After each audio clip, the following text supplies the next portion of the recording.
Hello everyone, welcome to students paradise. कैसे हो सब? बढ़िया।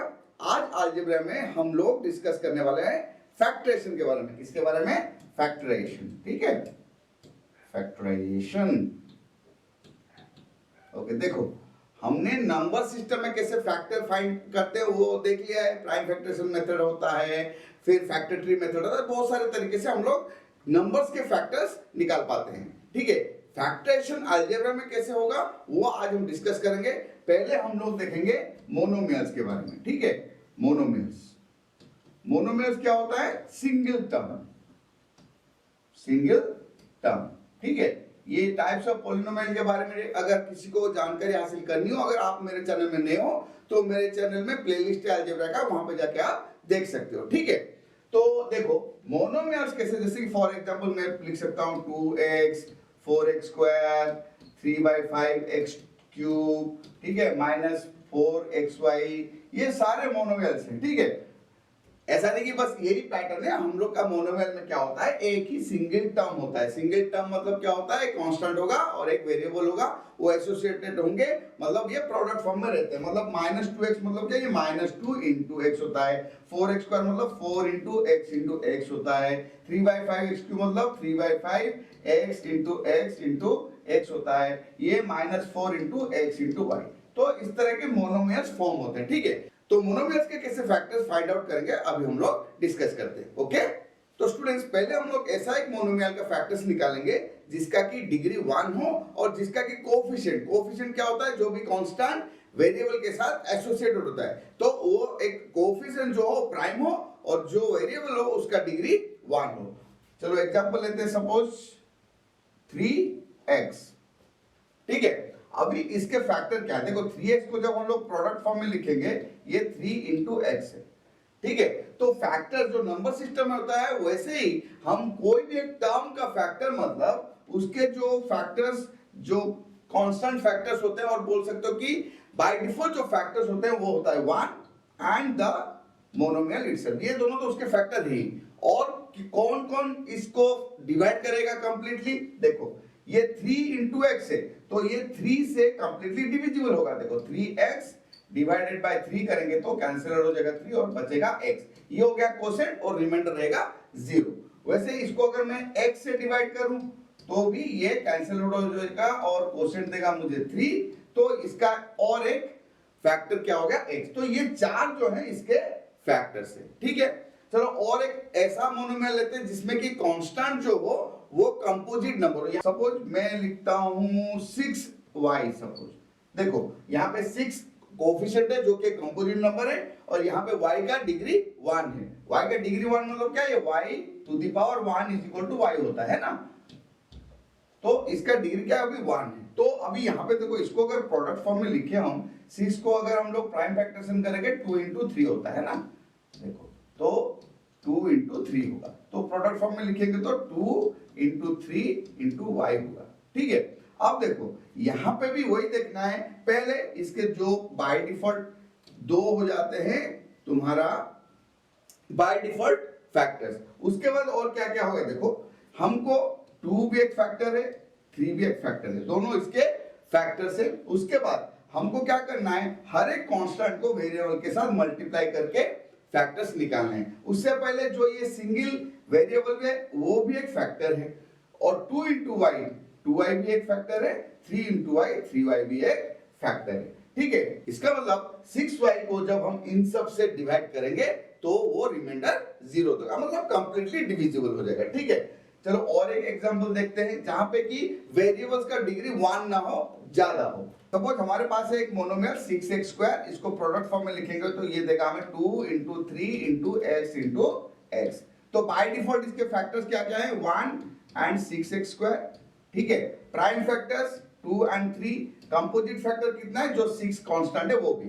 ठीक है, 6x स्क्वायर 6 से भी कंप्लीटली डिविजिबल हो जाएगा। उसके बाद क्या है? जो वेरिएबल है एंड जो वेरिएबल विद द डिग्री है। पहले ये सारे तो इसके फैक्टर्स होते हैं। ठीक है, जो डिफॉल्ट फैक्टर्स क्या है? 1 एंड 6x स्क्वायर, फिर प्राइम फैक्टर्स, फिर कंपोजिट फैक्टर, फिर variable and variable with its part, ये हो गए। फिर हमको ग्रुपिंग करना पड़ेगा। देखो अगर मैं वेरिएबल को सिर्फ लूं x, तो ये क्या हो जाएगा?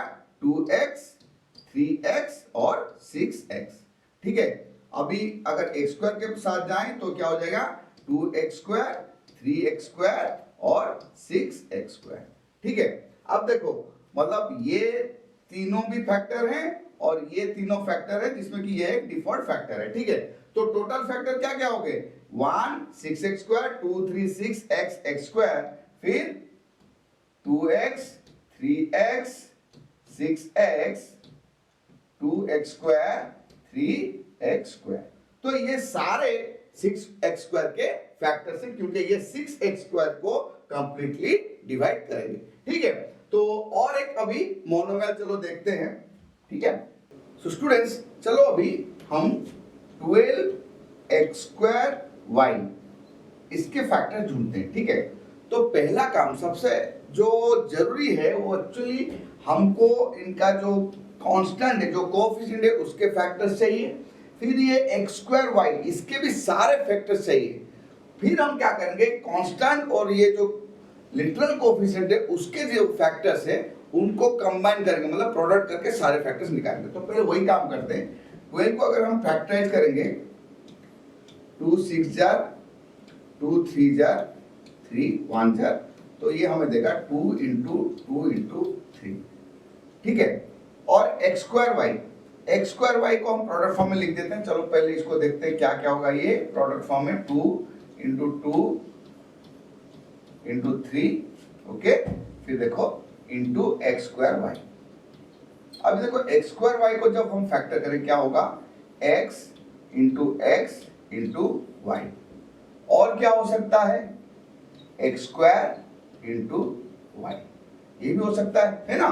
तो देखो अभी एक्स स्क्वायर वाई को अगर हम फैक्टर करें हमारे पास दो वेरिएबल मिलते हैं, फिर x उसका डिग्री 2 मतलब पावर 2 के साथ वो भी मुझे एक फैक्टर मिल रहा है। ठीक है, तो अब सबको प्रोडक्ट करने के बाद हमें क्या मिलेगा 12x स्क्वायर वाई के फैक्टर्स। लेकिन उससे पहले हमें बस अभी प्राइम फैक्टर्स मिले हैं ना, 2 और 3 प्राइम फैक्टर्स, इसके कॉम्पोजिट फैक्टर भी ढूंढने होंगे। तो क्या करना है प्रोडक्ट करते जाओ, 2 इंटू 2 4, 2 इंटू 3 6, 6 इंटू 2 12।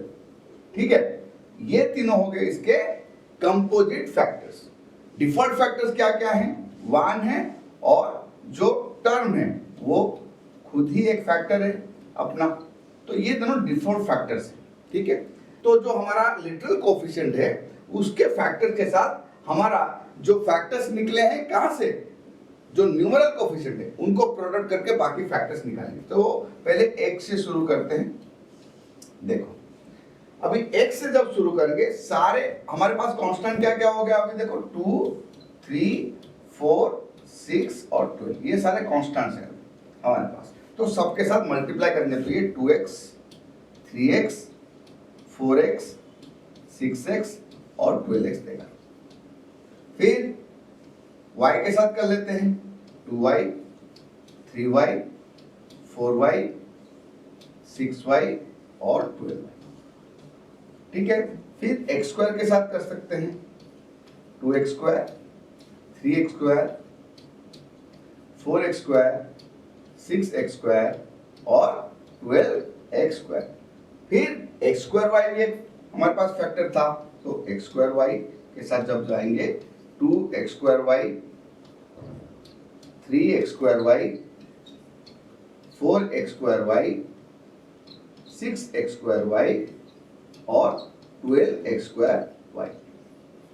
इतने सारे फैक्टर्स तो निकल गए, लेकिन और एक हमारे पास जो लिटरल कोएफिशिएंट है वहां से फैक्टर मिल सकता है हमें, जो कि x और y का प्रोडक्ट है, वो है xy।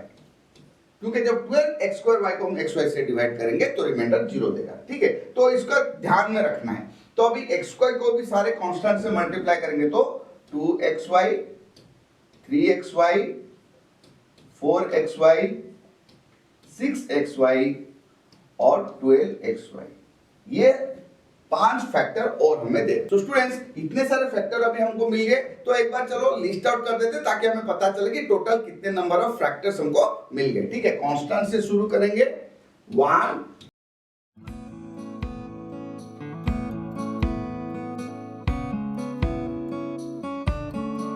2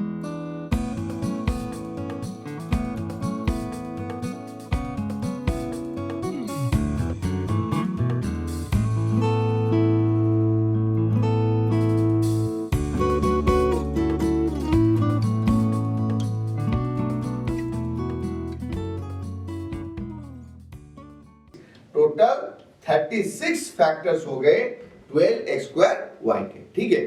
तो इस तरह से अगर हम लोग ध्यान से करेंगे तो सारे फैक्टर्स मोनोमियल के हम निकाल सकते हैं, नहीं तो गड़बड़ होने के चांसेस होते हैं। तो स्टूडेंट्स अभी तुम लोग का होमवर्क है 15xy² के फैक्टर्स।